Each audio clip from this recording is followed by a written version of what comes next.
Hey, I am Dragonfly Jones, aka America is Musty. I am the Jethro Jenkins, aka John. I'm Gardy B, and this is the Jenkins and Jonez YouTube channel. We've got fresh YouTube exclusives dropping every week. Like and subscribe so you make sure you get everything in your feed. Welcome to Jenkins and Jonez on the Volume Podcast Network. It is Saturday, March 30th, and we've got a special mailbag episode. Thank you so much to everyone who wrote in with your questions. We got some funny ones. We got some heartfelt ones. It's a true Jenkins and Jonez milieu. Milieu. Word of the day, huh? Word of the day. I like saying words like that just because John's reaction is always so funny when you hit him with a word he wasn't expecting. As always, Jenkins and Jonez, hosted by LeJethro Jenkins, a.k.a. John. What's up, Bubbas? Dragonfly Jones, a.k.a. Tyler. Hey, everybody, have a good man. I'm Gardy B, a.k.a. Mike. Motherfucking Mike coming to you. Motherfucking Mike. And we're produced, as always, by the lovely and talented Jackson Saffron. What's up? But I have a group chat. I have a group chat where people, my homies called Milieu Blue. Oh. Where he sends like words of the day. Oh, really? So yeah. So you have a group yes, chat that sends you words of the day? It's the homie. He's like, yeah, he That's just awesome. sends words. Yeah, I didn't know that so. didn't know that was a way I was allowed to annoy my friends. You might be in a second one of those group chats, brother. Hey, nigga, tap in if you want to get, I would love that. All right. Also, as I was reading off the list, we got to shout out Biko. Round of applause for Biko's last episode with us. She was like the day one homie with the volume, and then she was being homies with the other homies, and now she's the homie with us again. But now she's focusing on being in Turkey Provolone, and we're gonna miss her. But she's always the homie. She's still always the homie. Always the homie. You feel me? Yes. Once the homie, always the homie. Love you, Biko. Love you. Love you. All right. Here we go. We got some good ones. Let me hold on. Let me start with the funniest one to me. This is from John. He says the subject line is Justice for Booger Boy of the Week. He says, "Fellas, I greet you in the joy of my ancestral home, Detroit. What up, though? This is John, a.k.a. Detroit player. What happened with Booger Boy of the Week? Y'all switched to Dookie Butt, and we never got to say goodbye." I feel like when Boeheim rode off into the sunset, we kind of like, because it was after him, right? The motherfucker eats boogers. Like, he's on film. I tell people every chance I get, motherfucker, John Boeheim has been on film multiple times eating boogers, bro. And that's kind of where we got that. But then we just kind of branched off because, fuck Boeheim in the bigger scheme of things, too. So, even on a bullshit like, commemoratory award like that. But, yeah. Are we going to run it back every so often, maybe? Just shout out to, or do maybe the next one we do, Booger Boy, just so people can say goodbye to it. That, like, Jackson and I legitimately were, like, very intent on getting us, like, a Mucinex or, like, a Kleenex sponsorship, and it never worked out. So it was like, maybe we'll get a Charmin one for Dookie Butt of the Week. I don't know. Maybe we were a week away from getting it. Maybe we quit too early, guys. You know what I'm saying? We went one more, we could have got that Mucinex shit. You know what I'm saying? Yeah, come on, maybe we gave up. I feel like the vibes might not be good enough for Charmin to sign on. They got them cute ass bears and shit. We could probably get the fucking fast food toilet paper rolls that are this fucking big. I don't want to promote that. Like they might want to fuck with us, but I don't see Charmin. They're too wholesome to fuck with this shit. Bro. Single ply only. Yeah, I didn't think about the challenge of it being a segment we wanted sponsored, where all we talk about is like neo-Nazis and like all we talk about is motherfuckers we cannot stand. The worst motherfuckers of this week. If it's toilet paper, it has to be Charmin, though. I don't put nothing else in my butt, bro. Period, You're a Charmin man? Oh, yeah, bro. Y'all, are y'all Angel Soft? Don't tell me that. I'm a Cottonelle wipes man, my friend. Nah, Charmin. Oh, wipes. I respect it. I truly respect the wet wipes. I thought you were a white man. I went away from it when I got married. You know what I mean? I probably should go back to it, it adds like another 2 or 3 wipes. When the question that we asked on the podcast the last time we discussed this was, if you drop poop on the ground, would you wipe it up with a dry paper towel and walk away? Or would you involve some wipe? Some cleaner. The logic is impenetrable. You know what I'm saying? I'm not trying to argue with you at all. You know what I mean? It's just we make family decisions over here, and I don't make all the decisions. You know what I mean? Maybe I should go back to wet wipes though, man. Maybe, All right. but yeah, it's definitely the brand will definitely be. You know what I'm saying? Yeah. Come on, Nothing man. will We have ain't you Cottonelle in over life here. feeling better than taking those fiber supplements and using wet wipes. I'm just saying that, you know? I think we switch roles. I used Only to put time you on like the exfoliating shit. did. You know what I mean? You know what I mean? I'm like, here, get this lotion for your under your eyes. You know that really, you know what I mean? And now you're fibered up. You feel me? Wet wipes. I'm slipping, dog. I don't know. I'm just saying. Also, because this is Detroit player and he is one of our favorite fans, a dude who's awesome on. Yes, one of the most positive people on social media. He asked, and Jackson, if you want to cut this, you can cut this, but I think this is funny. He said, also, it's funny to hear John and Tyler reading ad copy now because it used to just be Mike. Was this something put into y'all contract? Yes. Yes, and we will leave it at that. We love our sponsors, and thank you for inviting us into the fold. We are so happy to be here. Indeed. I love that. That's how you know. Jackson, are you cutting that or not? Are we keeping that or No, what we? no. Okay, cool. I personally would like to thank Hyundai for helping me find my voice in ad reads. Forever grateful. That's a fact. That Car Hyundai personality. read, brother. All right. This is from Avery. My name is Avery at DJ Honest Ave, AVE1 on Twitter. The Jenkins and Jones pod. Okay. As always, I don't read compliments, but thank you to everyone who gave us compliments. My question is, do you think there will ever be an era in music similar to the blog era ever again?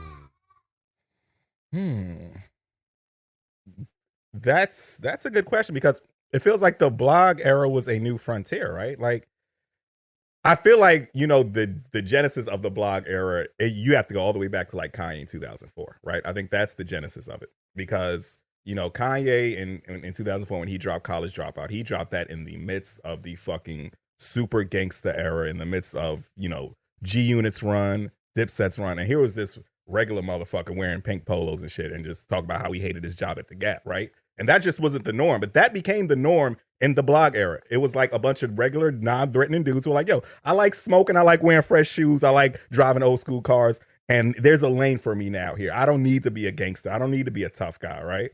And like I said, Kanye opened those doors, and then we had the whole uploading frontier where people were uploading their own music, where they cut the middleman out. You didn't need a label, you know, pushing your shit. All you needed was a motherfucking zippy file or Upshare or whatever the fuck, or you shoot your shit to Two Dope Boys or Nah Right, and they post your shit, right? So it was all just a new frontier, and it was a new frontier in subject matter. It was a new frontier in a business model, and I just don't know if we'll ever get that perfect storm like that ever again.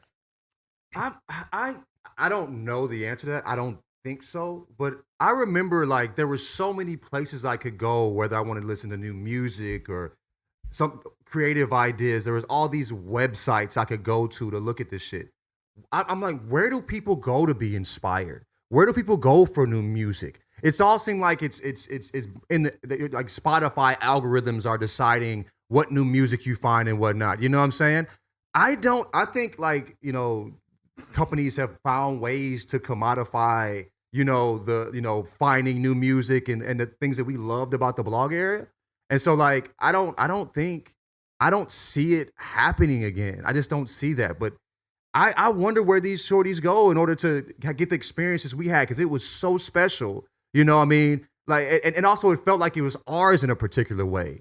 You know, and I don't see that in music now, where, you know, this is, you know, I think like the music business has their hands in everything at this point. You feel me? They have their hands in everything and nothing. And my answer to this question would be a definitive no. Because I think the 2000s was a special time to be a young person. There was this increase in technology that allowed people who were not the traditional gatekeepers to have a voice in everything: music, journalism, comedy, entertainment, anything you want to point to.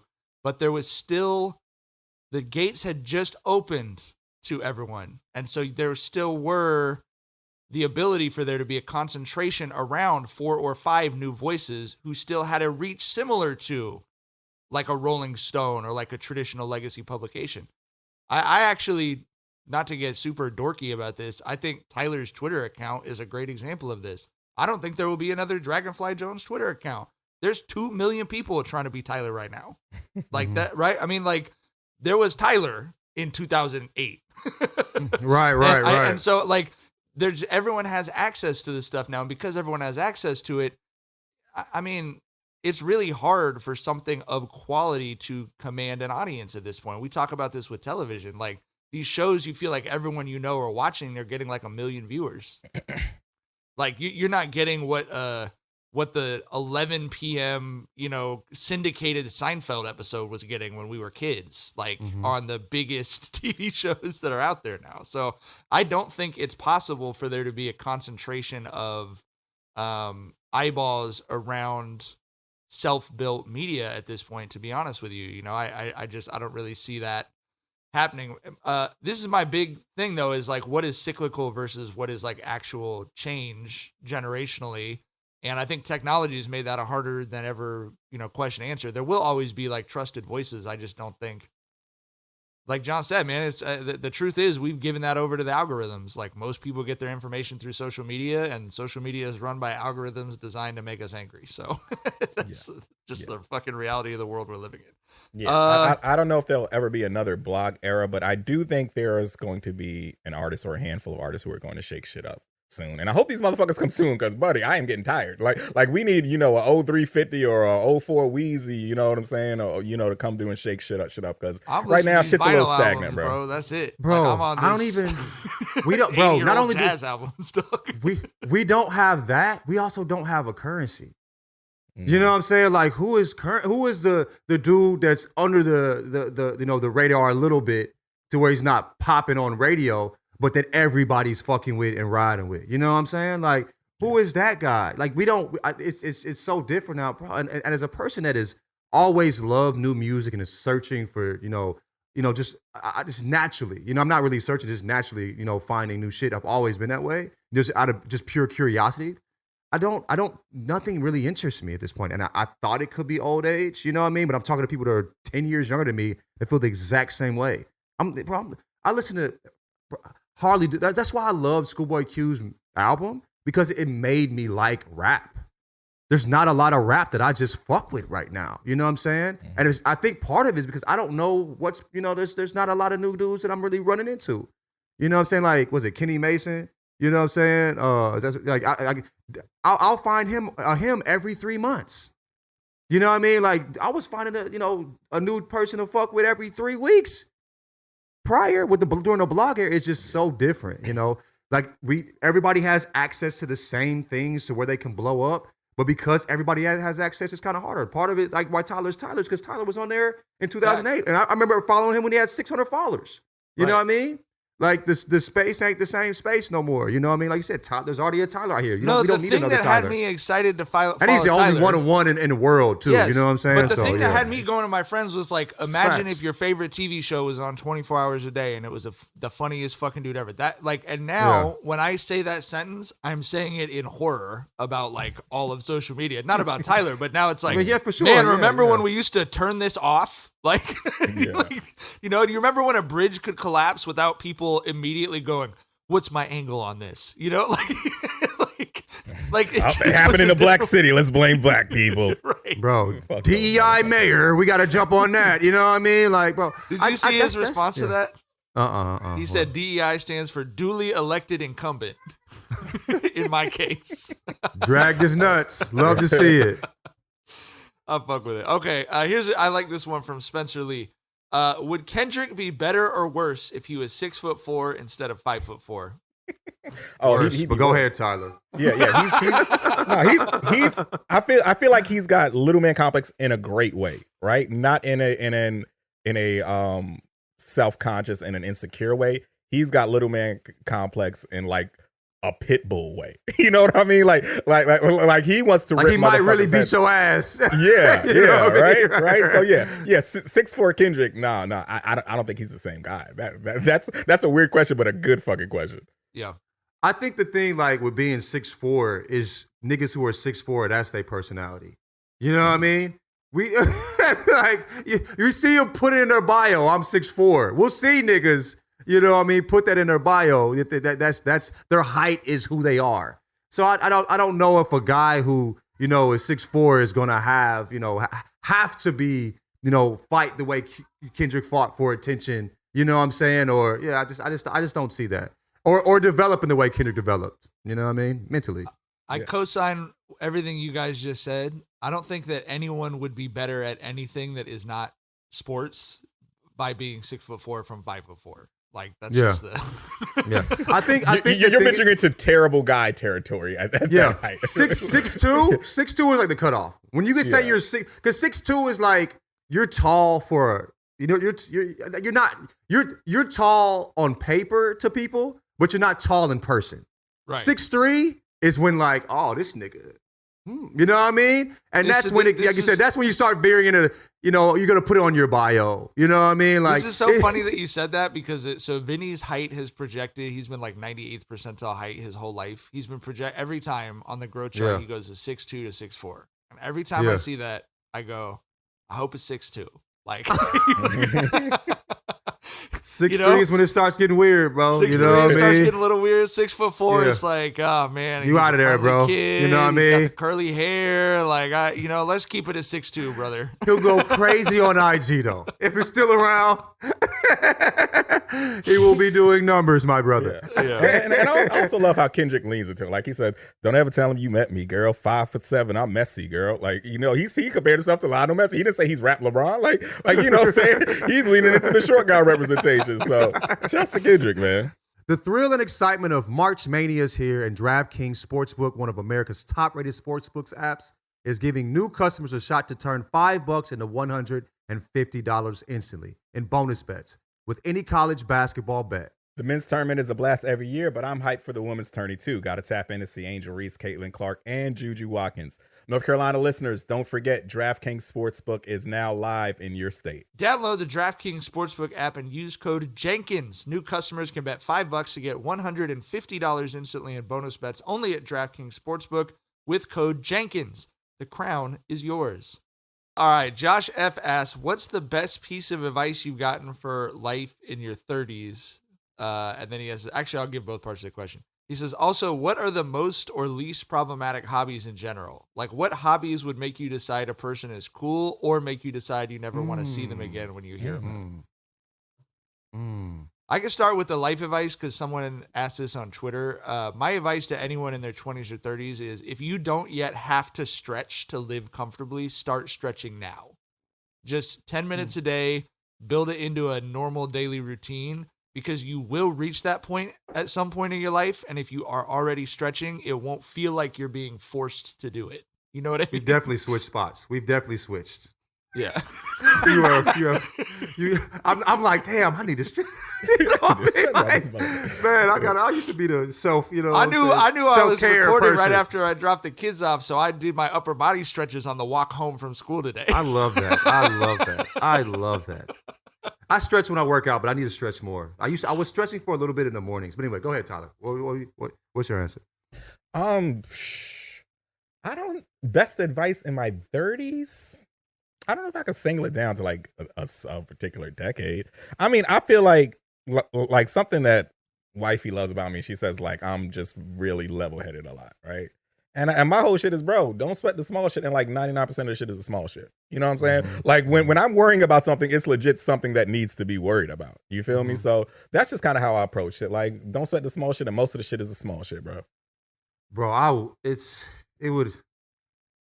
that is to be able to put the adequate amount of worry on things is like, you feel me? I don't really trip off small shit a lot.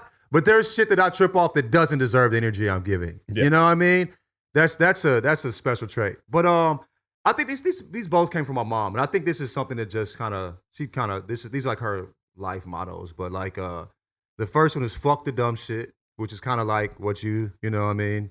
Give the right amount of energy. Like, so fuck the dumb shit, bro. Like, fuck the dumb shit, dog. Don't even trip off none of that shit. You know what I'm saying? Focus on you. And then one thing she always says is, like, if I present an idea to her, like, we're always bouncing. We're an idea ass family, bro. Like, my dad, you know, the 4 times I talked to him in a year, like, you know what I mean? You know what I'm saying? My mom, we always bouncing our ideas off each other and shit. And so, like, she'll always say, like Nike, what I say, baby? Like Nike said, just do it. Like, bro, if you have something you want to do, just fucking do it. Get out there, try the shit. You know what I mean? If it doesn't work, it doesn't work. But I mean, just that has helped me out so much with just trying shit. Just get out here and do it. Make it happen. It might not look exactly like you want it to or feel the exact way, but you're putting something out and you're working with those particular muscles. So at some point, you can get to that point where you can make shit in your mind the exact way you want it to be. You know what I mean? And also, like, I mean, me and Mike were talking about this. We're the type of people that, you know, we put up multiple shots. You feel me? Like, at least on the pod, Tyler's a person that, you know, he dropped one, that motherfucker hook. Pow! Tyler's gonna stab you one time and it's gonna go between the ribs, not touch any cartilage. He got the order, bro. He got the order. You out of there. You know what I'm saying? We gonna hit you like, you know, 30 times. And we gonna, you know, we'll find the order some way. You feel me? And weave a little bit. Right. You feel me? But put up multiple shots, man. You know what I'm saying? Give you a chance to, you know. So like, that's how I move. But fuck the dumb shit and just do it. The intersection of the two things you guys just said, this is kind of weird, but this is advice I think I've only given to people in person. There's like a Latin phrase, memento mori or whatever, that just means like, remember that you're going to die. Like that's like, when I first started out as a journalist in my early 20s, it's a horrible field to be in. I was working like 70 hours a week for like $500 a month or something. You know what I mean? And like, I would get so stressed out about whether I was going to make it or something. And the only way I could relax was to just sit there and go, you are going to die at some point. And like, none of this is ultimately that consequential. Like, the world is not going to stop spinning based on what happens to you. Like, you could just go and work at Trader Joe's if you need to feed yourself. Like, what, you know what I mean? But I do think about that sometimes, partially because my job requires me to write, I don't know, a dozen or so obituaries a year. I just try and think of like the end of the life perspective. Like, is this something that people are going to talk about at my funeral? And if not, then why am I wasting a sunny day on it today? You know what I mean? Like, it's just not necessarily worth that. I know some people I've told that to think that's kind of bleak, but it truly is for me a good perspective adjuster of like what Tyler was talking about. Like, does this actually matter or not? You know, like, whether my kid gets into the college he's trying to get into, yeah, like that matters to some point. Biko says Valor Morgulus, yeah, for sure. So yeah, I don't know. Anyway, but I think of that. In terms of the hobbies one, there's a stand-up comedian, I don't remember who it was, but I've seen this clip online that's talking about being a white dude who's super into history is like the Republican starter set. Like, that's definitely true. I think Shane Gillis said that shit. I think. Oh, is that Shane Gillis? Okay, yeah, I think so. That sounds like a Shane Gillis joke for sure. But that's a, like, if you have a white friend in his mid 30s who's getting really into World War II history, you just gotta watch out, bro. Like, yeah, I was gonna say something along those lines. Like, I think people who collect like historical artifacts, there's a very thin line there. Like, why the fuck does Darren Rovell have a fucking letter from MLK from the Birmingham jail? Like, of all motherfucking people on the planet, bro. You know what I'm saying? Like, shit like that is a very, very thin line between you being a fucking colonizer with that shit and you being like someone who appreciates history. So, fact. All right. I like words, but the thing that always trips me out when people use the word effervescent, I'm like, nigga, I don't know that. It just makes me think you're pretentious. Effervescent seems like a U.S. word, bro. I'm being honest with you. I don't, bro. But I know like that. But that's just my thing. You know what I'm saying? Okay. Where like that's what I feel like. It's like Char with the fish that have the long noses. She sees them and she gets so fucking pissed off. Like, she just does not fuck with them. It's irrational. I love words. You say words just to tickle me, and I'll be like, ooh, that's a great word. You know what I mean? But for whatever reason, that word. I hear that word and I'm like, that's leaning into, I don't know. Yeah. You know what I mean? And juxtapose is another word too, because being in art school where everybody said juxtapose every time they're presenting. I'm like, can we just create something and not juxtapose? Like, is all art is juxtaposing shit? Fuck juxtapose, nigga. Like, dog, that's I how- feel that way about so much of language, and like I hate that Republicans have decided DEI is their new N-word, because like I hated DEI for like principled reasons, because I hate how corporate it is, and now I have to defend it because they're like setting up camp against it or whatever. But like covering school board meetings and listening to like people refer to everything as a space. Like Shars on the Parks and Rec Commission, all they talk about is activating spaces. It's like, you mean having kids play in the park? Right. Somebody Or said, like, no, bro. Like at the school board meetings, they'll refer to schools as school sites.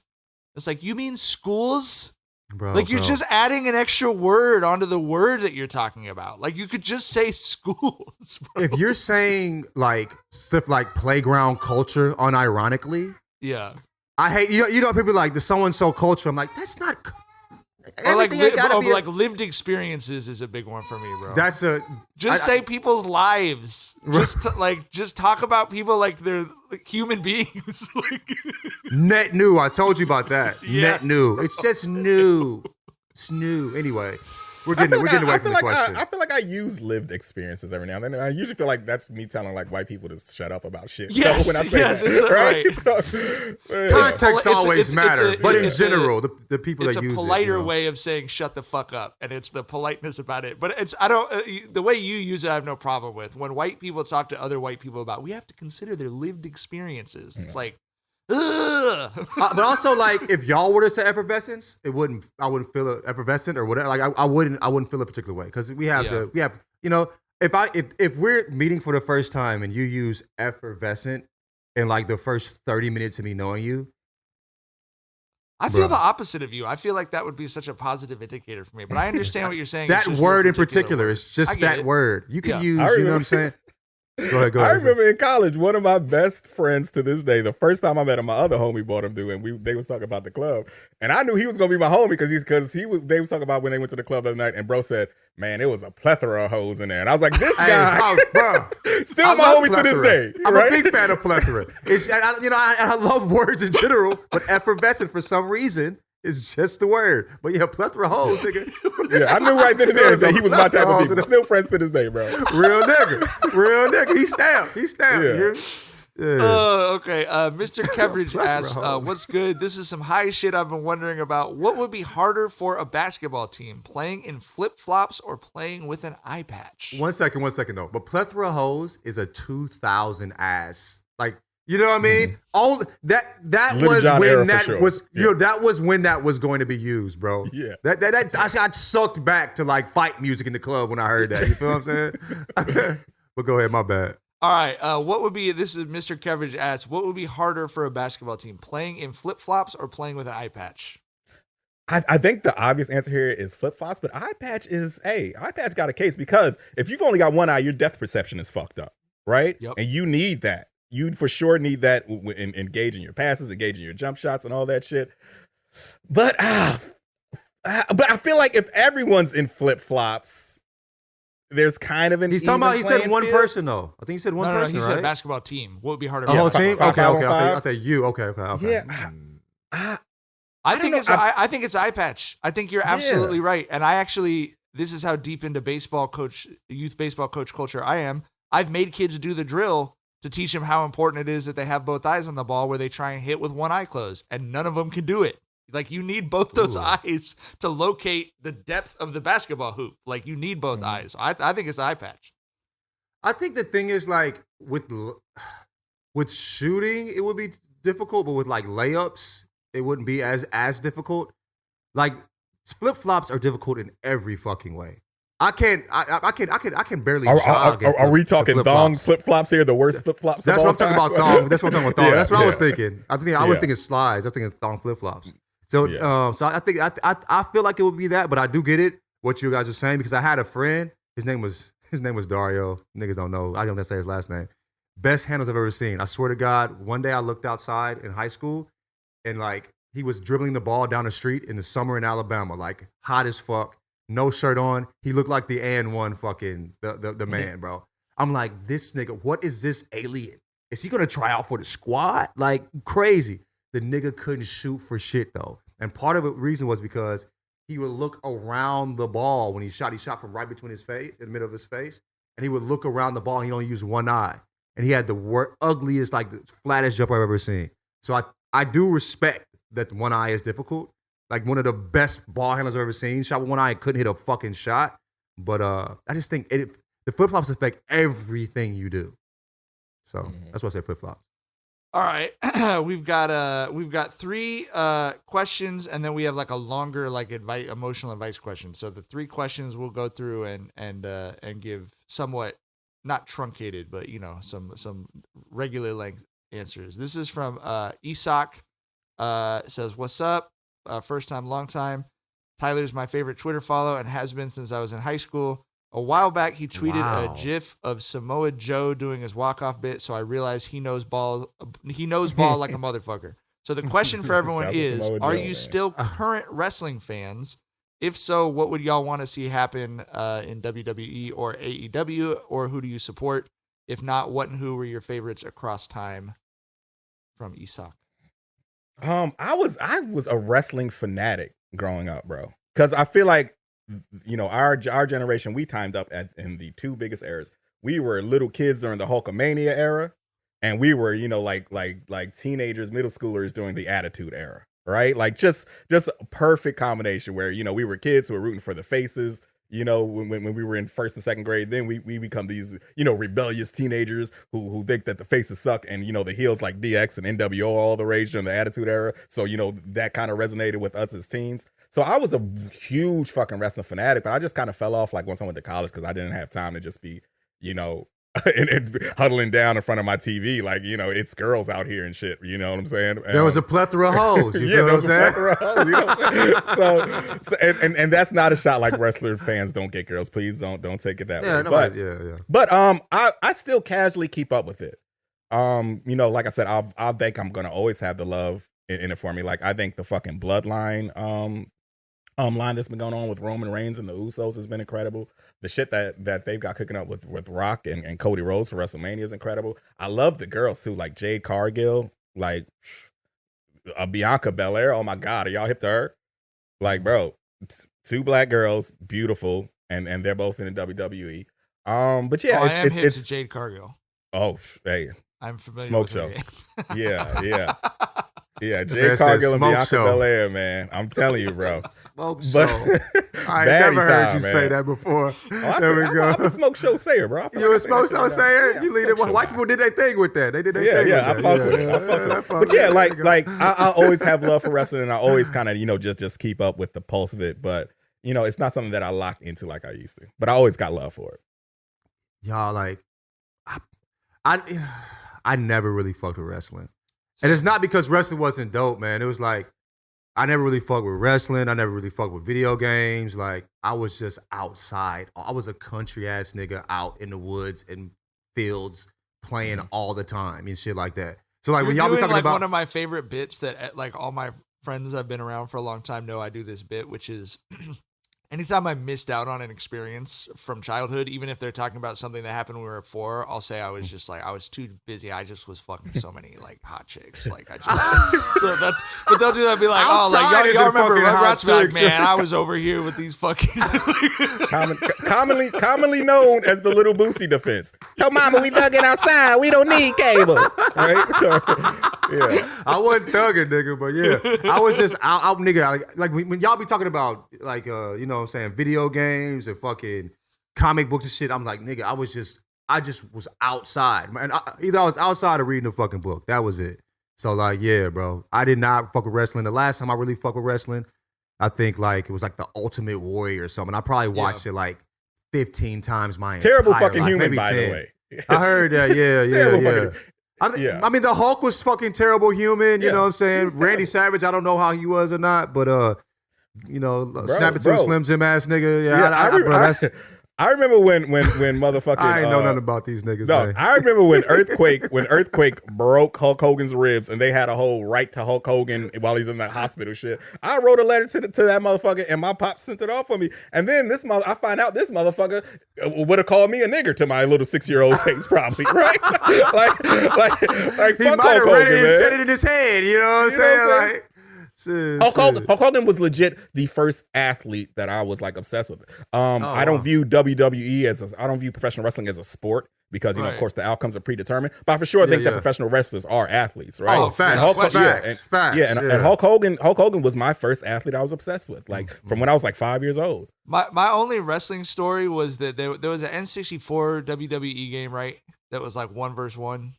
And WCW NWO Revenge. Okay, yeah. Yeah, I was just like good at video games, like not in a way that like. Oh, bro, I still remember that motherfucking Goldberg spear. You hit the down yellow arrow and motherfucking beat it. You hit down yellow to run and beat a lunge at the motherfucker. Still remember that shit. My friend who was like obsessed with wrestling. Trap of a brain. You said yeah, what? I would go over to his house and I would beat him at that game, and he would get so pissed off because he was like, "You don't even fucking know anything about these guys."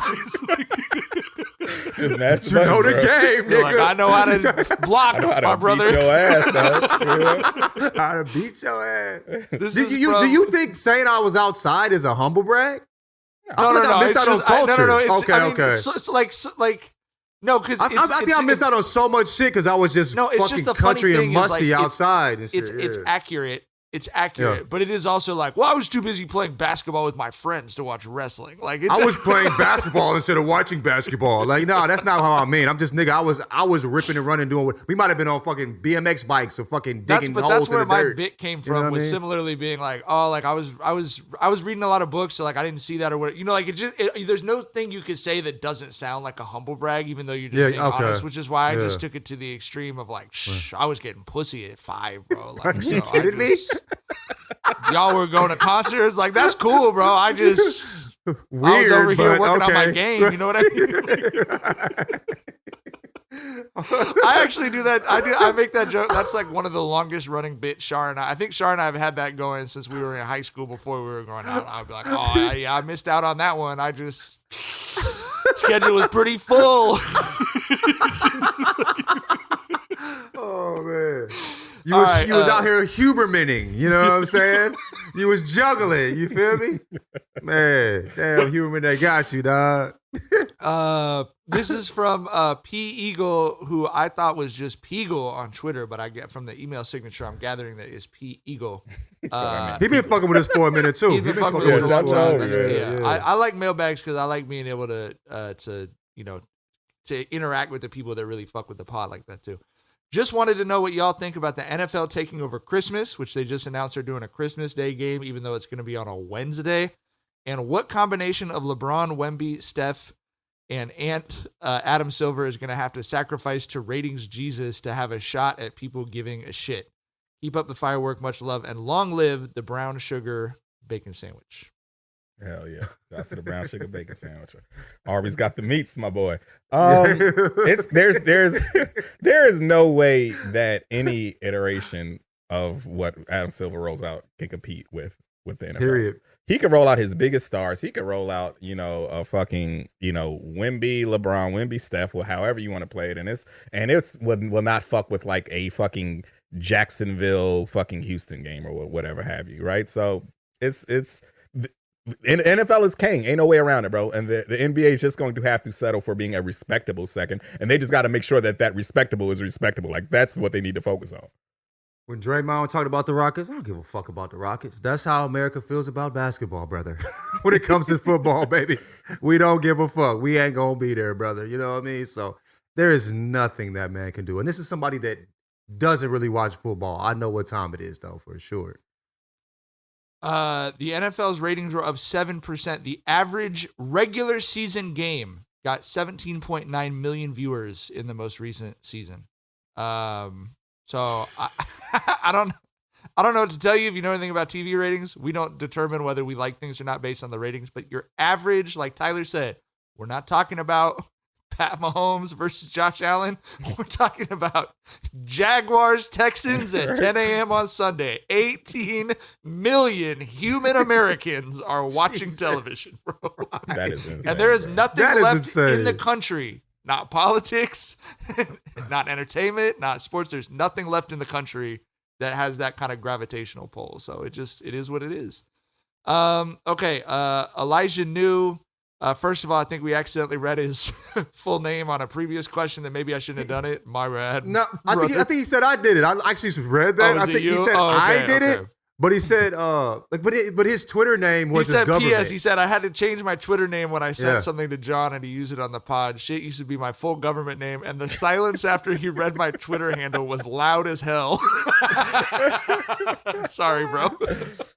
My apologies, my guy. Now it's Elijah New, K-N-E-W. He said, this isn't really a question. I wanted to hear y'all thoughts on the shift in sports media that's allowing more black people and other people of color to be their authentic selves and still talk about sports on a national level in the larger spaces and have a reach we just didn't have in the past beyond the Italian Mike Tirico, Stephen A. Smith, and Bryant Gumbel.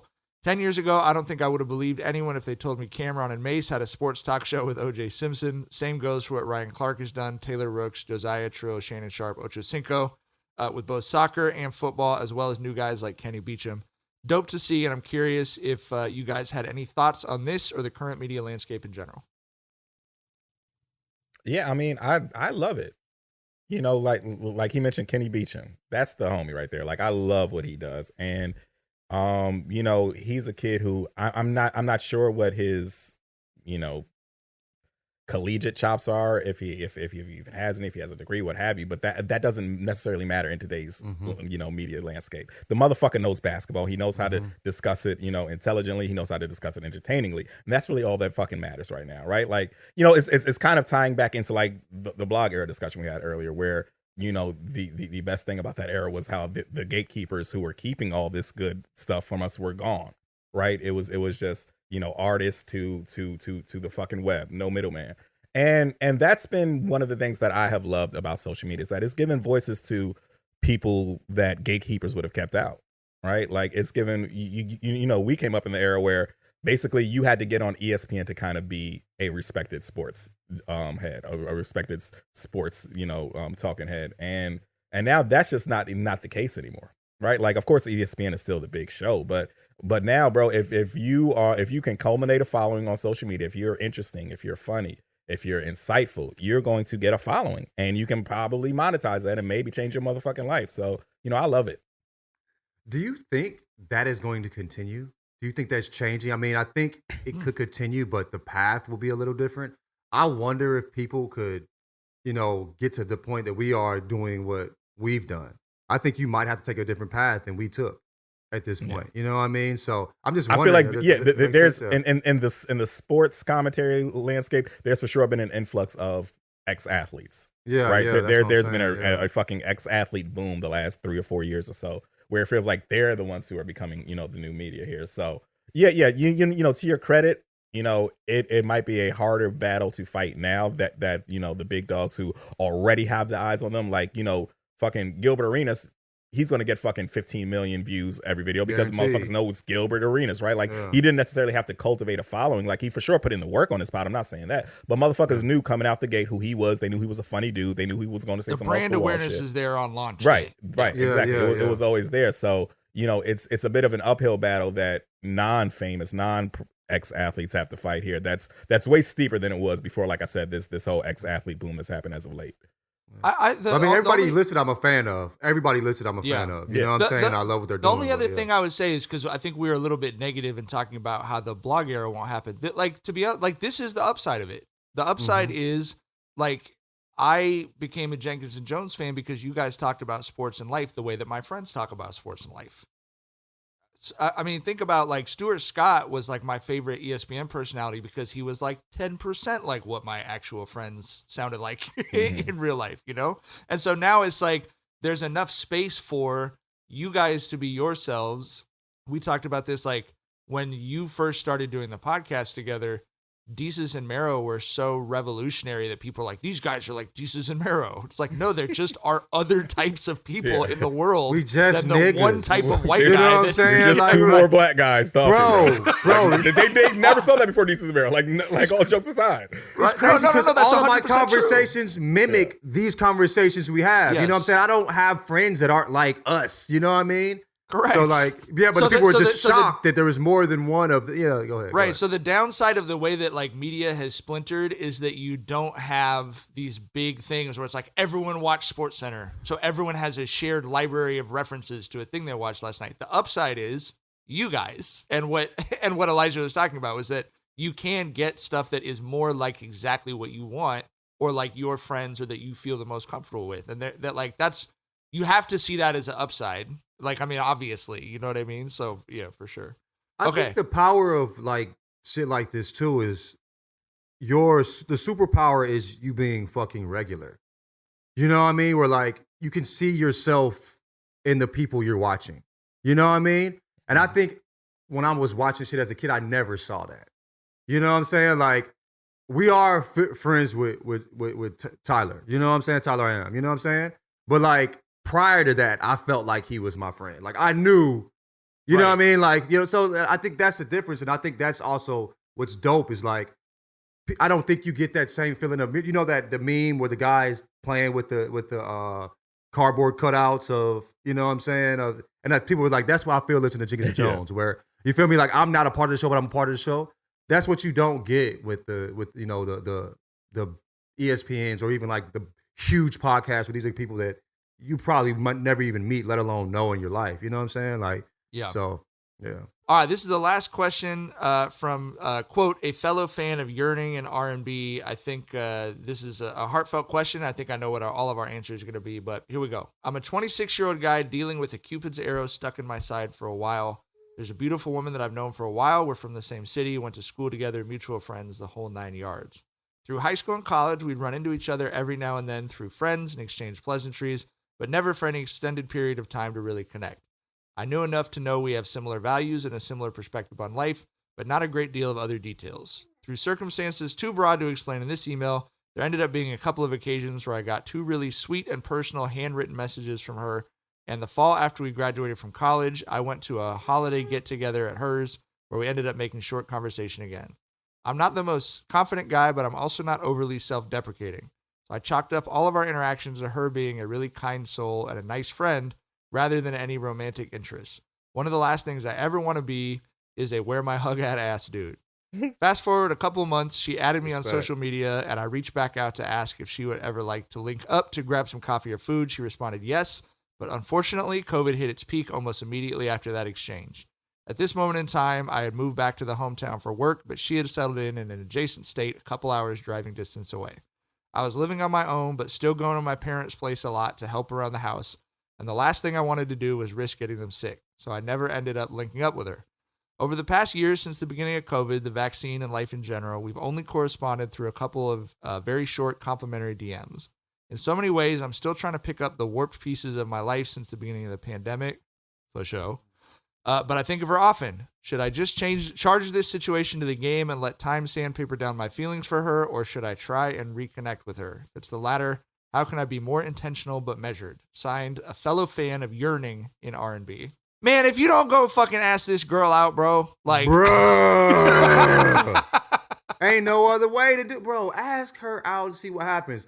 One of the things that I live by, too, is I don't want to leave this motherfucker with no regrets, dog. You know what I'm saying? Dog, that's just... At least you'll know. You feel me? And you won't have this hanging over your head. Bro, ask her out, please. And then hit us up and let us know how it went. Yes. You know what I mean? I'm invested now. I was in the same situation with my current wife of, let me do the math, 17 years, who I asked out a couple times in high school and she said no. And similarly, I was like, dude, we're close friends. I'm not trying to be the friend that's like, that, is making her uncomfortable, that she's annoyed at or whatever. But we clearly, in my mind, as we had graduated in the first month or two after graduation, I felt like there was some more going on. You know what I mean? But I still was like, I asked her out twice. You know what I mean? I'm not going to be that. You ain't want to press it. You know what I mean? Yeah. For sure, yeah. And my best friend literally was like, stop being a fucking idiot. Just ask her out, bro. And I would have called you a bitch. Stop being a bitch. You called me a bitch, bro. Okay, I'm gonna say, come on. I was like, come on. This is the '90s, early 2000s. Yeah. Go ahead. Oh yeah. Bitch was the best case scenario for Come what he on, called right, me, for sure. Right. For sure. Go ahead. But listen, man.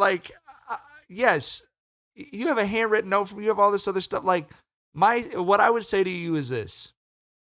Go to her and say, hey, man, like, I've really had feelings for you for a while. And I was talking to my friend about it. And when I ran him through the situation, my friend was like, stop being a fucking idiot to ask this girl out, right? Blame us. You refer to just call us the friend. But like, yeah, Please, like there's clearly enough there.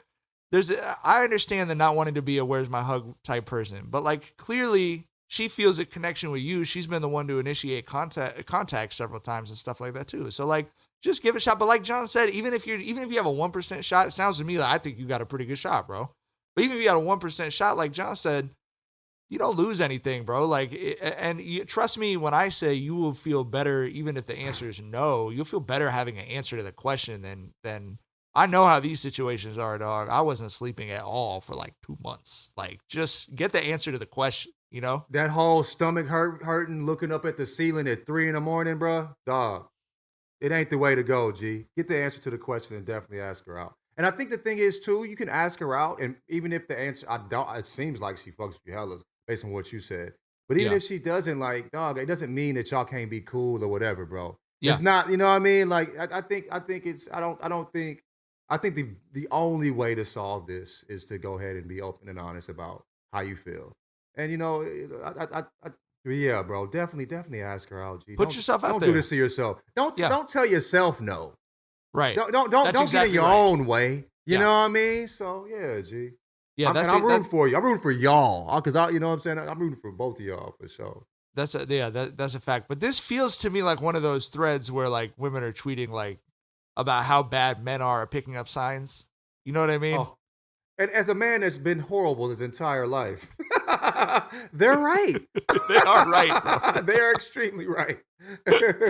All right, man. Well, best of luck. Please do let us know how it goes. Shoot us a follow-up email for sure. But we're wishing you luck. Put yourself out there. Look at it as a risk reward. If she says no, that's a positive, to be honest with you, because you will have the question answered. If she says yes, I mean, you know, like all three of us are wife guys. I can't even invite us to the wedding.